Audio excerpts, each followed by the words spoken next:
ಸ್ನೇಹಿತರೆ, ನಮ್ಮ ಭಾರತದ ರಕ್ಷಣಾ ಬೆಳವಣಿಗೆಗಳ ಪ್ರತಿಯೊಂದು ಸುದ್ದಿಯೂ ನಿಮಗೆ ತಲುಪಬೇಕೆಂಬುದು ನಮ್ಮ ಉದ್ದೇಶ.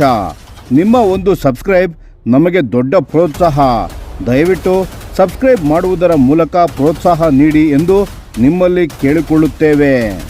ನಮಸ್ಕಾರ ಗೆಳೆಯರೇ, ದೇಶ ಪ್ರೇಮಿಗಳೇ, ನಮ್ಮ ಕನ್ನಡ ಡಿಫೆನ್ಸ್ ನ್ಯೂಸ್ ಯೂಟ್ಯೂಬ್ ಚಾನಲ್ಗೆ ಸ್ವಾಗತ ನಿಮಗೆ.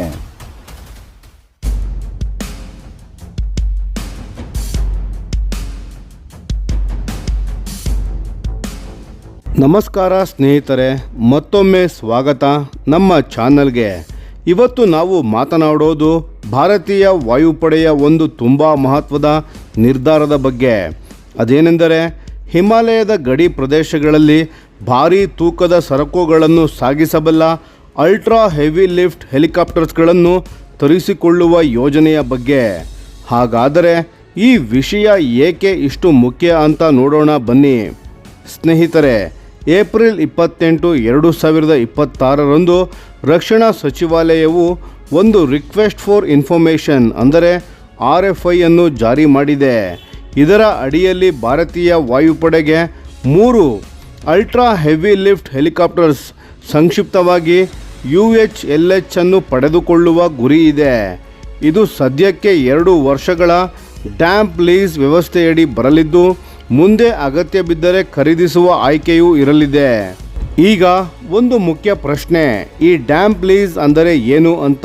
ಸರಳವಾಗಿ ಹೇಳಬೇಕೆಂದರೆ ಹೆಲಿಕಾಪ್ಟರ್ ಮಾತ್ರವಲ್ಲ, ಅದರ ತಾಂತ್ರಿಕ ತಂಡ ಮತ್ತು ನಿರ್ವಹಣಾ ಸಿಬ್ಬಂದಿಯನ್ನು ಕೂಡ ಒದಗಿಸುವ ಜವಾಬ್ದಾರಿ ಪೂರೈಕೆದಾರರದ್ದೇ ಆಗಿರುತ್ತದೆ. ಆದರೆ ಹಾರಾಟದ ಸಂಪೂರ್ಣ ನಿಯಂತ್ರಣ ಮಾತ್ರ ಭಾರತೀಯ ವಾಯುಪಡೆಯ ಕೈಯಲ್ಲೇ ಇರುತ್ತದೆ. ಇದರ ಮುಖ್ಯ ಅನುಕೂಲ ಏನೆಂದರೆ, ಹೊಸದಾಗಿ ತರಬೇತಿ ಕೇಂದ್ರ ಕಟ್ಟುವ, ಲಾಜಿಸ್ಟಿಕ್ ಜಾಲಗಳನ್ನು ನಿರ್ಮಿಸುವ ಸಮಯವೂ ಉಳಿತಾಯವಾಗುತ್ತದೆ. ರಕ್ಷಣಾ ಸಚಿವಾಲಯ ನಿರೀಕ್ಷಿಸುವ ಪ್ರಕಾರ ಈ ಹೆಲಿಕಾಪ್ಟರ್ಗಳು ಕೇವಲ 3 ರಿಂದ 6 ತಿಂಗಳೊಳಗೆ ಸೇವೆಗೆ ಸಿದ್ಧವಾಗಬೇಕು. ಅಷ್ಟು ತೀವ್ರ ಅವಶ್ಯಕತೆ ಇದೆ ಸೇನೆಗೆ. ಇನ್ನು ಈ ಹೆಲಿಕಾಪ್ಟರ್ಗಳ ಸಾಮರ್ಥ್ಯ ನೋಡಿದರೆ ನಿಮಗೆ ಅರ್ಥ ಆಗುತ್ತದೆ ಇದು ಎಷ್ಟು ದೈತ್ಯ ಯಂತ್ರ ಅಂತ. ಇವು ಭಾರತೀಯ ವಾಯುಪಡೆಯ ಬಳಿ ಈಗಾಗಲೇ ಇರುವ CH-47F1 ಚಿನೂಕ್ ಹೆಲಿಕಾಪ್ಟರ್ಗಳಿಗಿಂತ ಒಂದು ಹಂತ ಮೇಲೆ ಕೆಲಸ ಮಾಡಬೇಕು. RFIನಲ್ಲಿ ಸ್ಪಷ್ಟವಾಗಿ ಹೇಳಲಾಗಿದೆ, ಒಳಗಡೆ ಅಥವಾ ಕೆಳಗೆ ನೇತು ಹಾಕಿ ಸಾಗಿಸುವ ಸಾಮರ್ಥ್ಯ ಬರೋಬ್ಬರಿ 20,000 kgಯಷ್ಟು, ಅಂದರೆ ಬರೋಬ್ಬರಿ 20 ಟನ್ ತೂಕವನ್ನು ಹೊರಬೇಕು. ಅಷ್ಟೇ ಅಲ್ಲ, ಒಂದೇ ತಿರುಗಣದಲ್ಲಿ ಕನಿಷ್ಠ 45 ಸಂಪೂರ್ಣ ಶಸ್ತ್ರಸಜ್ಜಿತ ಯೋಧರನ್ನು ಅಥವಾ 20 ಸ್ಟ್ರಕ್ಚರ್ಗಳ ಮೇಲೆ ಗಾಯಾಳು ಸೈನಿಕರನ್ನು ಸಾಗಿಸುವ ಸಾಮರ್ಥ್ಯ ಬೇಕು. ಭಾರೀ ಫಿರಂಗಿಗಳು, ಆರ್ಮರ್ಡ್ ವೆಹಿಕಲ್ಗಳು, ದೊಡ್ಡ ಮೂಲಸೌಕರ್ಯ ಮಾಡ್ಯೂಲ್ಗಳು ಇವನ್ನೆಲ್ಲ ನೇರ ಗಡಿ ಪ್ರದೇಶಕ್ಕೆ ಒಂದೇ ಹಾರಾಟದಲ್ಲಿ ಸಾಗಿಸಬೇಕು. ಇದರ ಅವಶ್ಯಕತೆ ಏಕೆ ಬಿತ್ತು ಅನ್ನೋದನ್ನು ಅರ್ಥ ಮಾಡಿಕೊಳ್ಳಲು ನಮ್ಮ ಗಡಿಯ ಭೂಗೋಳ ನೋಡಬೇಕು. ಸ್ನೇಹಿತರೆ, ಹಿಮಾಲಯ ಪರ್ವತ ಪ್ರದೇಶದಲ್ಲಿ ರಸ್ತೆ ಸಾರಿಗೆ ತುಂಬ ಸೀಮಿತ. ಅಲ್ಲಿ ಭೂಮಾರ್ಗದಲ್ಲಿ ಭಾರೀ ಯಂತ್ರಗಳನ್ನು, ಸಾಮಗ್ರಿಗಳನ್ನು ತಲುಪಿಸಲು ದಿನಗಟ್ಟಲೆ ಬೇಕಾಗಬಹುದು. ಆದರೆ ಇಂತಹ UHLH ಹೆಲಿಕಾಪ್ಟರ್ಗಳನ್ನು ಬಳಸಿದರೆ ಗಂಟೆಗಟ್ಟಲೆ ಪ್ರಯಾಣ ನಿಮಿಷಗಳಿಗೆ ಇಳಿಯಬಹುದು. ಈ ಹೆಲಿಕಾಪ್ಟರ್ಗಳು 5,500 ಮೀಟರ್ ಎತ್ತರದಲ್ಲಿ, ಅಂದರೆ ಸಮುದ್ರ ಮಟ್ಟದಿಂದ ಸುಮಾರು 18,000 ಅಡಿಗಳ ಮೇಲೆ ಕಾರ್ಯಾಚರಣೆ ನಡೆಸಬೇಕು ಮತ್ತು ತಾಪಮಾನ -40 ಡಿಗ್ರಿಯಿಂದ -60 ಡಿಗ್ರಿ ಸೆಲ್ಸಿಯಸ್ವರೆಗೆ ಇಳಿಯುವ ಸ್ಥಿತಿಯಲ್ಲೂ ಕೆಲಸ ಮಾಡಬೇಕು. ಇದು ಸಾಮಾನ್ಯ ಹೆಲಿಕಾಪ್ಟರ್ಗೆ ಸಾಧ್ಯವಿಲ್ಲ. ಇದಕ್ಕೆ ಬೇಕಿರುವುದು ಒಂದು ದೈತ್ಯ ಯಂತ್ರ. ಈ RFI ಡಿಫೆನ್ಸ್ ಅಕ್ವೈಷನ್ ಪ್ರೊಸೀಜರ್ 2020ರ ಅಡಿ ಜಾರಿಯಾಗಿದ್ದು, ದೇಶೀಯ ಮತ್ತು ಅಂತಾರಾಷ್ಟ್ರೀಯ ಎರಡೂ ಪೂರೈಕೆದಾರರಿಂದ ಪ್ರಸ್ತಾವನೆಗಳನ್ನು ಆಹ್ವಾನಿಸಲಾಗಿದೆ. ಆದರೆ ಭಾರತೀಯ ಕಂಪನಿಗಳಿಗೆ ಆದ್ಯತೆ ನೀಡುವ ಉದ್ದೇಶ ಸ್ಪಷ್ಟವಾಗಿ ಕಾಣುತ್ತದೆ. ಅಂದರೆ ಒಂದೆಡೆ ತ್ವರಿತವಾಗಿ ಸಾಮರ್ಥ್ಯ ಗಳಿಸುವ ಗುರಿ, ಇನ್ನೊಂದೆಡೆ ಸ್ವದೇಶಿ ವಿಮಾನ ಉದ್ಯಮಕ್ಕೆ ಉತ್ತೇಜನ.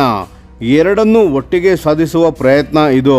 ಇನ್ನು ಯುದ್ಧ ಕ್ಷೇತ್ರದಲ್ಲಿ ಸುರಕ್ಷಿತವಾಗಿ ಕಾರ್ಯಾಚರಿಸಲು ಈ ಹೆಲಿಕಾಪ್ಟರ್ಗಳು 3 ಮಹತ್ವದ ಎಲೆಕ್ಟ್ರಾನಿಕ್ ವಾರ್ಫೇರ್ ಸಾಧನಗಳನ್ನು ಹೊಂದಿರಬೇಕು. ಒಂದು, ರೆಡಾರ್ ವಾರ್ನಿಂಗ್ ರಿಸೀವರ್. ಶತ್ರುಗಳ ರೆಡಾರ್ ಸಕ್ರಿಯವಾದರೆ ತಕ್ಷಣ ಎಚ್ಚರಿಕೆ ನೀಡುತ್ತದೆ. 2. Missile approach warning system.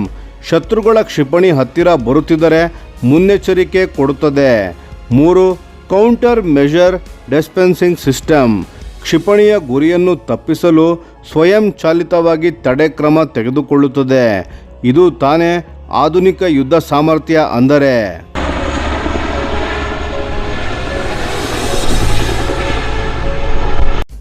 ಇನ್ನು ಪ್ರಮುಖ ಅಭ್ಯರ್ಥಿಗಳ ವಿಮಾನಗಳ ವಿಷಯಕ್ಕೆ ಬರೋಣ. ಸ್ನೇಹಿತರೆ, ಪ್ರಪಂಚದಲ್ಲೇ ಅತ್ಯಂತ ಶಕ್ತಿಶಾಲಿ ಹೆಲಿಕಾಪ್ಟರ್ ಎಂದು ಪರಿಗಣಿತವಾಗಿರುವ ರಷ್ಯನ್ ವಿನ್ಯಾಸದ Mi-26 ಮತ್ತು ಬೋಯಿಂಗ್ನ CH-47 ಚಿನೂಕ್ನ ಉನ್ನತ ರೂಪಾಂತರಗಳು ಇವೆರಡೂ ಮಾತ್ರ ಈ ಕಠಿಣ ಷರತ್ತುಗಳನ್ನು ಪೂರೈಸಬಲ್ಲ ಮುಖ್ಯ ಸ್ಪರ್ಧಿಗಳು. ಆದ್ದರಿಂದ ಈ ಜಾಗತಿಕ ಮಾರುಕಟ್ಟೆ ತುಂಬ ಕಿರಿದಾಗಿದೆ, ಆದರೆ ಸ್ಪರ್ಧೆ ಮಾತ್ರ ತೀವ್ರವಾಗಿರುತ್ತದೆ. ಭಾರತೀಯ ವಾಯುಪಡೆ ಬಯಸುತ್ತಿರುವುದು 95% ಆಪರೇಷನಲ್ ಅವೈಲಬಿಲಿಟಿ ಮತ್ತು 230 ಕಿಲೋಮೀಟರ್ ಪ್ರತಿ ಗಂಟೆ ವೇಗ. ಇದು ವಿಮಾನದ ಸಾಮರ್ಥ್ಯ ಮಾತ್ರವಲ್ಲ, ಗುತ್ತಿಗೆ ಏಜೆನ್ಸಿಯ ಲಾಜಿಸ್ಟಿಕ್ಸ್ ಸಾಮರ್ಥ್ಯವನ್ನು ಪರೀಕ್ಷಿಸುತ್ತದೆ. ಒಂದು ಆಸಕ್ತಿಕರ ಸಂಗತಿ ಏನೆಂದರೆ, ಭಾರತೀಯ ವಾಯುಪಡೆಯ ಬಳಿ ಈಗಾಗಲೇ ಕೆಲವು Mi-26 ಹೆಲಿಕಾಪ್ಟರ್ಗಳಿವೆ.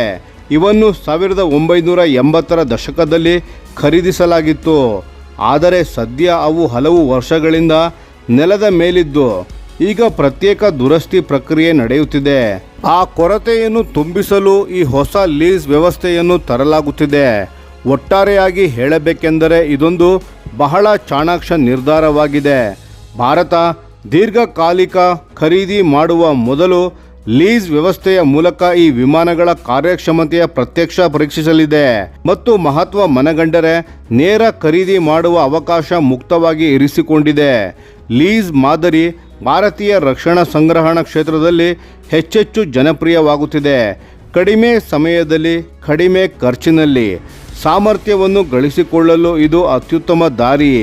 ಈ ಅಲ್ಟ್ರಾ ಹೆವಿ ಲಿಫ್ಟ್ ಹೆಲಿಕಾಪ್ಟರ್ಸ್ಗಳು ಒಮ್ಮೆಲೆ ಸೇವೆಗೆ ಬಂದರೆ ದೊಡ್ಡ ಪ್ರಮಾಣದ ಲಾಜಿಸ್ಟಿಕ್ಸ್ಗಳ ವರ್ಗಾವಣೆ, ತ್ವರಿತ ಸೈನ್ಯ ನಿಯೋಜನೆ ಮತ್ತು ಎತ್ತರದ ಪ್ರದೇಶಗಳಲ್ಲಿ ವಿಪತ್ತು ಪರಿಹಾರ ಕಾರ್ಯಾಚರಣೆ ಇವೆಲ್ಲವನ್ನು ಭಾರತ ಈ ಹಿಂದಿಗಿಂತ ಹೆಚ್ಚು ಪರಿಣಾಮಕಾರಿಯಾಗಿ ನಿರ್ವಹಿಸಬಲ್ಲದು. ಫಿಕ್ಸ್ಡ್ ವಿಂಗ್ ಕಾರ್ಗೋ ವಿಮಾನ ಮತ್ತು ಸಾಮಾನ್ಯ ಟ್ರಾನ್ಸ್ಪೋರ್ಟ್ ಹೆಲಿಕಾಪ್ಟರ್ ಈ ಎರಡರ ನಡುವಿನ ಮಹತ್ವದ ಅಂತರವನ್ನು ಈ ಯೋಜನೆ ತುಂಬಲಿದೆ. ಸ್ನೇಹಿತರೆ, ಇದು ನಮ್ಮ ಗಡಿ ರಕ್ಷಣೆ ಮತ್ತು ಸೈನ್ಯದ ಸಾಮರ್ಥ್ಯ ವೃದ್ಧಿಗೆ ಒಂದು ದೊಡ್ಡ ಹೆಜ್ಜೆ.